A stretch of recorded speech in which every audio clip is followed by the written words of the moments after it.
ಇದು ಹೆಸರುಬೇಳೆ ಚಕ್ಲಿ. ಸಿಂಪಲ್ಲಾಗಿ ಈಸಿಯಾಗಿ ಮಾಡ್ಬೋದು. ಉರಿಯೋದು ಏನೂ ಇರಲ್ಲ. ಒಂದು ಕುಕ್ಕರ್ಗೆ 1 ಲೋಟ ಹೆಸರುಬೇಳೆ ಹಾಕಿ 3 ಲೋಟದಷ್ಟು ನೀರು ಹಾಕಿ 2 ವಿಷಲ್ ಕೂಗಿಸ್ಬೇಕು. ಅದು ಕೂಗಿದ ಮೇಲೆ ತಣ್ಣಗೆ ಹಾಕಿಬಿಟ್ಟು ಒಂದು ಬೌಲಿಗೆ 4 ಲೋಟದಷ್ಟು ಅಕ್ಕಿ ಹಿಟ್ಟು ಹಾಕ್ಕೊಂತಿದ್ದೀನಿ. ಮಾಮೂಲಿ ರೊಟ್ಟಿಗೆ ಯೂಸ್ ಮಾಡ್ತೀವಲ್ಲ ಅದೇ ಅಕ್ಕಿ ಹಿಟ್ಟು. ಇದಕ್ಕೆ ಎಳ್ಳು, ಜೀರಿಗೆ, ರುಚಿಗೆ ಬೇಕಾದಷ್ಟು ಉಪ್ಪು, ಖಾರದ ಪುಡಿ ಹಾಕಿ 1 ಸೌಟ್ನಷ್ಟು ಕಾದಿರೋ ಬಿಸಿ ಎಣ್ಣೆ ಹಾಕಿ ಚೆನ್ನಾಗಿ ಮಿಕ್ಸ್ ಮಾಡಬೇಕು. ಹಿಡಿದ್ರೆ ಚೆನ್ನಾಗಿ ಇಡಿಕೆ ಆಗೋವಷ್ಟು ಹದ ಇದ್ದರೆ ಎಣ್ಣೆ ಕರೆಕ್ಟಾಗಿದೆ ಅಂತ.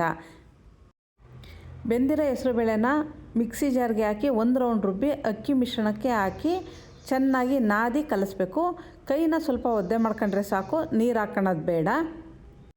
ಈ ಕಲಸಿರೋ ಹಿಟ್ಟನ್ನು ಚಕ್ಲಿ ಒಳ್ಳಿಗೆ ಹಾಕಿ ಹದವಾಗಿ ಕಾದಿರೋ ಎಣ್ಣೆ ಬಾಣಲಿಗೆ ಡೈರೆಕ್ಟಾಗಿ ಇದನ್ನು ಒತ್ತಬೇಕು. ಚಕ್ಲಿನ ಹೊಂಬಣ್ಣಕ್ಕೆ ಬರೋ ತನಕ ಹದವಾಗಿ ಕರೆದ್ರೆ ಹೆಸರುಬೇಳೆ ಚಕ್ಲಿ ತಿನ್ಲಿಕ್ಕೆ ರೆಡಿ ಆಗುತ್ತೆ. ಇದ್ರ ಡೀಟೇಲ್ ವಿಡಿಯೋ ನನ್ನ ಯೂಟ್ಯೂಬ್ ಚಾನಲ್ನಲ್ಲಿ ಸಿಕ್ಕುತ್ತೆ. ಬೇಕಿದ್ದರೂ ವಿಸಿಟ್ ಮಾಡ್ಬೋದು. ನಮಸ್ತೆ.